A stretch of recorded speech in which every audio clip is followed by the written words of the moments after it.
We all know that Patsy Ramsey called 911 at 5:52 a.m. and this video presents the other telephone calls that were made that morning and a few other events.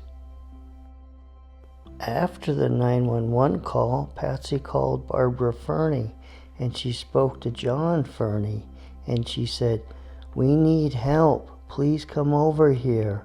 And she hung up the phone.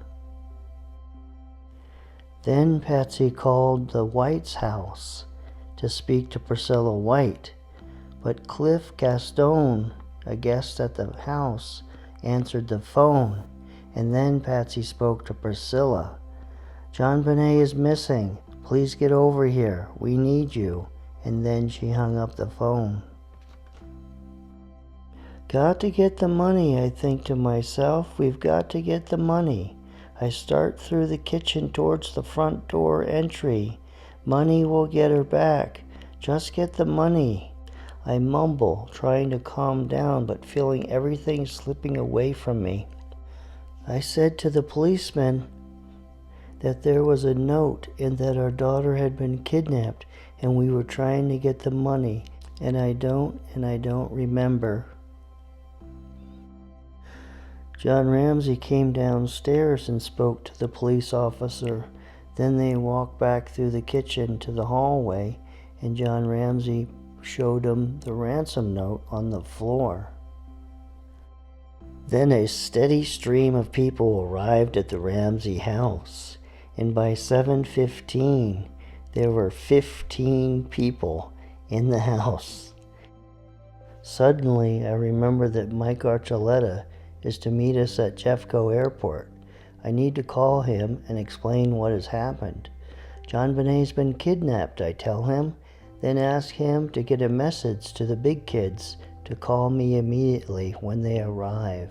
At this point, I'm not sure whether they should come to Denver or go back to Atlanta. Well, this is not exactly what happened. And also, for some reason in John Ramsey's book, it is portrayed to have happened after John had called Rod Westmoreland about the ransom money. John Ramsey called Mike Archuleta, and Pam Archuleta answered the phone, and she said that Mike had already left for the airport. Then John called Jeffco Airport and spoke to Rich, and he said that Mike hadn't arrived yet. Then later, Mike Archuleta called John, but he got a hold of Patsy, and Patsy was crying and upset, and I guess she handed the phone over to John, and John told Mike that JonBenet's been kidnapped. Now, the John Douglas book that discusses the Ramsey case, Douglas just provides the same information basically that John Ramsey provides. In some ways this is really good because he gives some insight. He provides a little bit more detail of what John Ramsey was thinking. Now, the reason that I know when John called Mike Archuleta and finally spoke to him is because John Ramsey's son, John Andrew, was sitting in the airplane in Atlanta when he got the news that JonBenet was missing. And he got that news at 6:36 Mountain Time. So I'm not sure why in John's book and Douglas's book they portray that John called Rod Westmoreland first. Then he spoke to Mike Archuleta. Now, sometime that morning, Patsy called her mother, who was in Atlanta, Nedra Paul, and she said that she was concerned about Linda Hoffman because she made some comment about JonBenet being so pretty. Wasn't she worried that she might get kidnapped? I call my banker friend Rod Westmoreland in Atlanta to arrange for the ransom money and discover that he has left for his parents' home in Mississippi. I get through to his assistant at Atlanta's Merrill Lynch office. I am thankful today is a work day. I quickly explain what has happened, and she says she'll get in touch with Rod right away.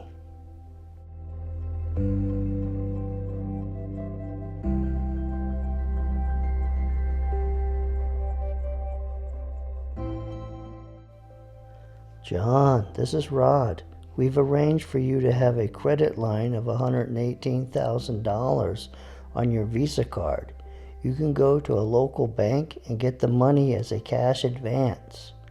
Thanks, Rod, I say quickly. I do not want to keep the phone line busy any longer than necessary.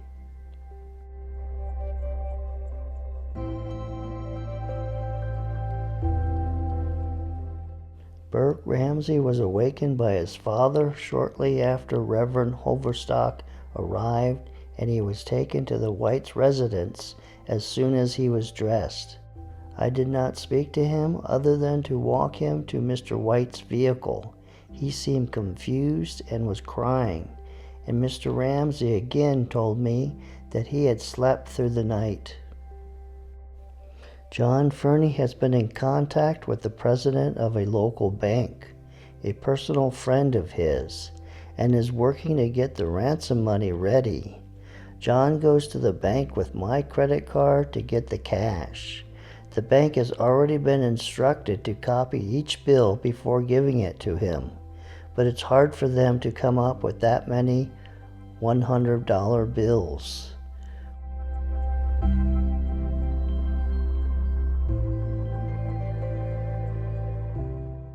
Between 8 and 10 a.m., ransom call time.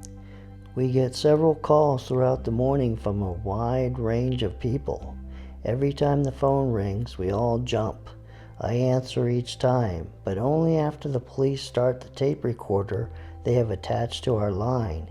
Even our old nanny, Shirley Brady, picks that morning to call from Columbus, Georgia, to say hello. I am probably rude to her as I tell her I can't talk, but I want to keep the phone line open. Rod Westmoreland calls a couple times to confirm the details of the cash transfer. We get one hang up, and instantly I wonder if that might have been the kidnapper.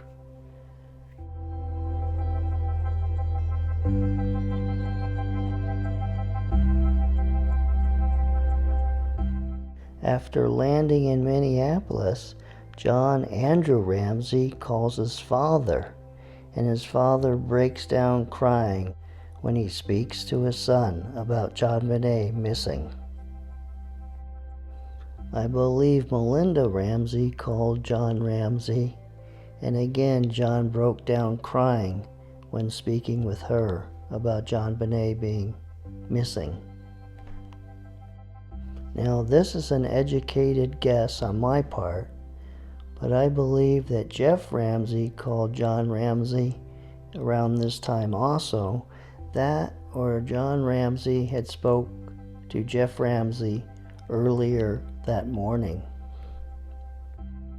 I call Gary Merriman, our Human Resources Director at Access Graphics, trying to get the names, addresses, and phone numbers of recently released employees for the police. Now Gary is aware of what's going on in our home.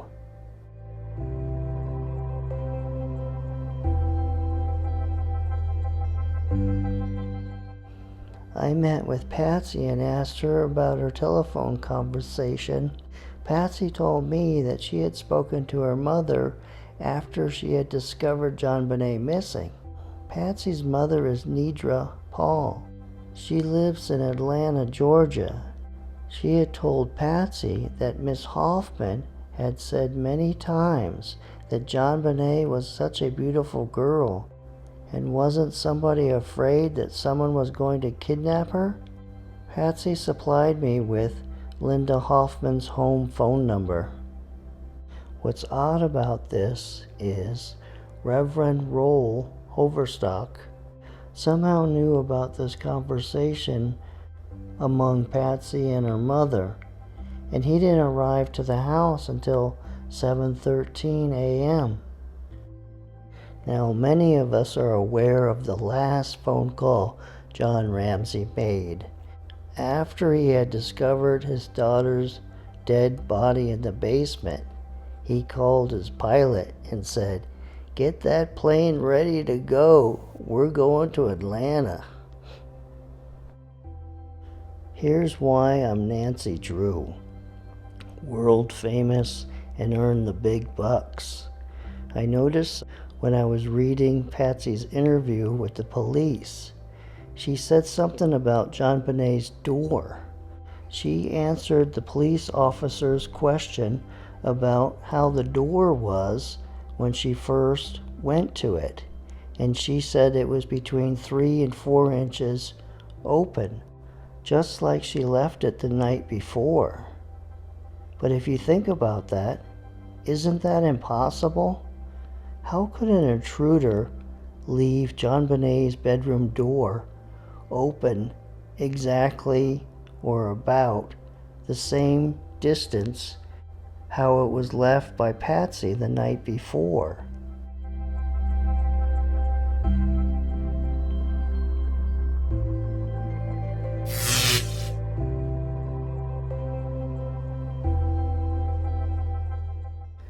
Well, this ends this episode of Unsolved, and see you tomorrow night for another Zodiac Killer Case episode. While creating this video and looking for photographs of different people, this struck me as funny. Here's a photograph of Pam Archuleta from the newspaper. And then here's a photograph of Countess of Shirley Brady in the newspaper in the center there. And then there was this photograph of Patsy Ramsey in the newspaper that struck me as funny. And then also this one of the women's magazine.